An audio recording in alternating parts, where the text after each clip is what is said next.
Na dati buyer karon mga boss sila sir taga-Naga din ni sila ilang itistingan ni ato Honda Beat version 3 nga premium nga edition. Ang ilawon tang gyari direk ang Honda Click nga version 3. So naka-decide na sila ilan na tong gibayaran ang Beat. Kaya na timing wala man tay available pang Honda Click nga version 3 kay wa pay mga hugas. Kita na ning Beat ilang itistingan ato na nang i-check daan ang chassis engine number. Followers mo po ni sila sir wa mo tay sticker karon. Ito lang sila tagaan pohon igbalik nila. Pag upa sa kay nilang unit na pilian kay ang mileage ana niya kay napa sa 6,000 good as brand new pagyapon na siya stock pagikan side mirror taman ligid.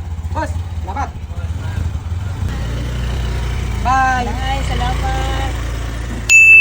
Nasa tay kadong buyer sa Tomio ay 125 2024 nga model all stock gyapon na siya. Ang mileage ana niya kay nasa 4,000 good as brand new gihapon all stock pa gikan sa ligid taman side mirror. Ato lang po nagipatesting ni sir og okay ba. Taon na po ni nag PM si sir sa to nya karon naka-decide na gyud siya mo bisita. Ato nagipatest drive niya so far goods pa kay na Tomio kay bag-o pa kay na nanay plaka diretso na nagamit naka-register tulo ka tuig mo to naka-decide siya iana ning kwaon. Ni ulan-ulan man ang maghinay-hinay lang po daw siya. Hinahinay naman po basig mo kusog niya balik daghan patag stock ani mga boss pwede ra kay taga-testing dire.